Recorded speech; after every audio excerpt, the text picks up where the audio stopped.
Hello friend, Surat food and મોરમાં તમારું સ્વાગત છે। આજે આપણે બાજરીની રાબ શીખવાના છીએ। તો એકદમ હેલ્ધી, ટેસ્ટી અને વિન્ટરમાં સ્પેશિયલ પી શકાય એવી રાબ શીખવા માટે તૈયાર થઈ જાઓ। આપણે બનાવવાની શરૂઆત કરીએ। અહીંયા મેં 1 ચમચી જેટલું ઘી લઈ લીધું છે। ઘીને આપણે થોડું ગરમ થવા દઈએ।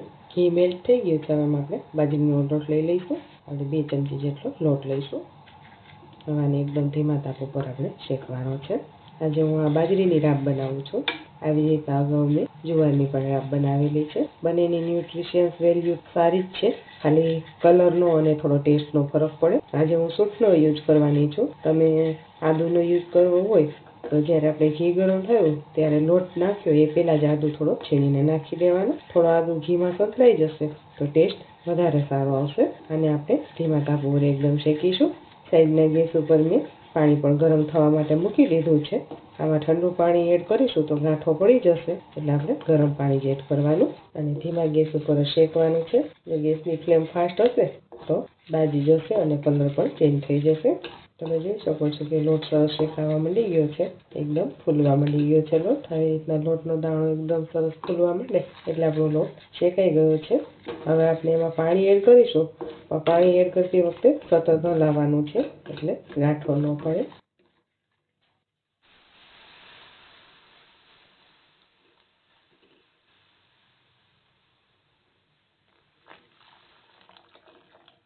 તળિયામાં આવી રીતના ખાસ ચમચો ફેરવી લેવાનો એટલે નીચે લોટ ચોટેલો ન રહે। હવે 1/4 ચમચી જેટલો સૂંઠ પાવડર એડ કરીશું। ચપટી જેટલો અજમો ચોળીને નાખીશું। એનાથી સરસ ફ્રેગ્રન્સ રિલીઝ થશે, ફ્લેવર સારી આવશે। હવે 1 ચમચી જેટલો દેશી ગોળ એડ કરીશું। તમે વધારે ઓછો કરી શકો। હવે આપણે ગેસની ફ્લેમ ફૂલ કરી દઈશું અને આને ગોળ ઓગળે અને 1-2 ઉભરા આવી જાય એટલું ઉકાળીશું। સવારમાં જો આવી રાબ પી લઈએ ને તો શિયાળામાં શરદી થઈ હોય ને તો એ પણ મટી જાય। આ એક જાતનું વિન્ટરનું હેલ્ધી પીણું કહેવાય।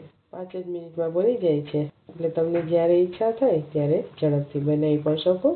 પણ જ્યારે પીવી હોય ત્યારે જ બનાવવાની, કેમ કે પડી રહેશે તો વધારે ઘટ્ટ થઈ જશે। તો હવે તમે જોઈ શકો છો કે આપણી રાબ એકદમ સરસ તૈયાર થઈ ગઈ છે। ગેસની ફ્લેમ બંધ કરી દઈશું અને આપણે બાઉલમાં કાઢી લઈએ। કન્સિસ્ટન્સી તમે જોઈ શકો છો, તૈયાર થાય પછી આટલી હોવી જોઈએ। તમે આનાથી પાતળી રાખી શકો, પણ આનાથી ઘટ્ટ વધારે મજા નહીં આવે, પણ આ પરફેક્ટ છે। તો એકદમ હેલ્ધી એવી આપણી બાજરાની રાબ તૈયાર થઈ ગઈ છે। આપણે ઉપર બદામની કતરણથી ગાર્નિશ કરી દઈએ।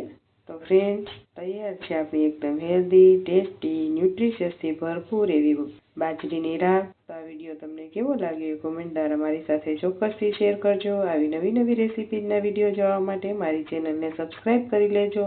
બેલ આઇકન દબાવવાનું ભૂલતા નહીં। આ વિડીયો જો તમે ઇન્સ્ટાગ્રામ કે ફેસબુકના માધ્યમથી જોતા હોય તો મારા પેજને ફોલો કરજો, લાઈક કરજો, તમારા ફ્રેન્ડ્સ અને ફેમિલી સાથે ચોક્કસથી શેર કરજો।